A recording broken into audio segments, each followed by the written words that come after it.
Ndị be anyị ekene m unu nke onye chiri ya zere. Ekpere mbụ na ọ ga-adịrị nwoke mma dịkwazịrị nwaanyị na mma.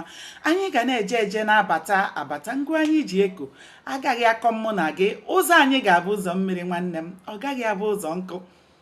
Aka m bụkwa nwanne unu nwaanyị Oriakụ Uju Anyanwụ, onye nkụzi Igbo n'iru akwụkwọ abụmụta asụsụ Igbo. Biko ọ bụrụ na ị naghị esonyere m, gbanịa na-esonyere m n'iru akwụkwọ abụmụta asụsụ Igbo. Nwanne m, ọ bụkwanụ mmadụ ka eji aka. Cheta na anyị ka nọkwa na nnyocha akwụkwọ abụ isi akwụ dara n'ala. N'ebe anyị kwụsịrị bụ ebe Chike kpọrọ Ada wee na-enye ya ndụmọdụ. Ada wee kwonie ka ọ hapụ Chike pụọ. Chike wee kpọchigha ya azụ. Ada wee chee na ọ bụ arịrịọ ka Chike chọrọ ịrịọ ya. Ndị Igbo si na kama ụsụ ga-atagbu onye jidere ya, ya hapụ ya ka ọ fepụ. Mana ugbu a Chike siri ọnwụ na ya agaghị ahapụ ya bụ ụsụ ka ọ fepụ, kama ọ na-ata ya, ya na-akụ ya isi n'ala. Chike wee kwuo n'ime obi ya wee sị na a na-ekwu ọzọ a na-eme ọzọ abụghị ihe nwoke ji ebi na be ya. Ọ bụ ihe mere ihe ji wee mee. Ọ dịghị onye ọ dịrị mma, ọ chọrọ dibịa ga-agbara ya afa wee gaba.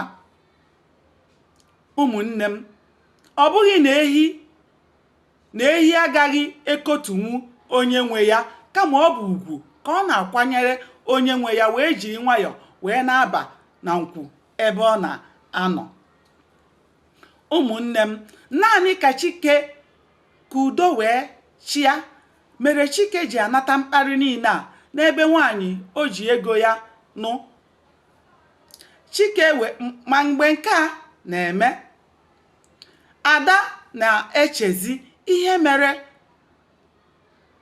Chike ji ekwu ụdị okwu a na ihe kara ya obi. Ndị Igbo si na asị kata nwa m anwụla otu ụbọchị asị ya nwụ kene, maka na ọnwụọ ọkaghị ndị nwụrụ anwụ. Ọzọ bụkwazi na onweghị onye nwụrụ ndị dị ndụ esoro ya banye n'iri.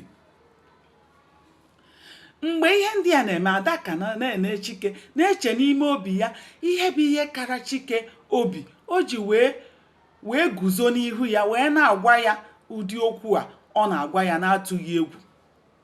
Chike wee chakasị anya ka onye ọbara chajuru anya wee na-ajụ Ada ma ọ karịala ya na-agwa ya okwu. Ọ gaghị ege ntị n'ihe ya na-agwa ya. Ọ makwa na ọ bụ ya jiri ego ya wee nụta ya n'ụlọ.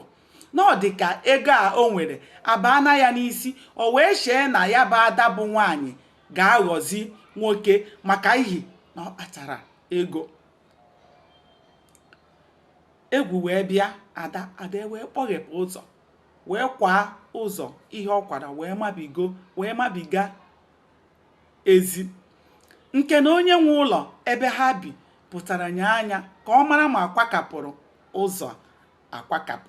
Nwanne m, aga m adọbiri ya ebe a.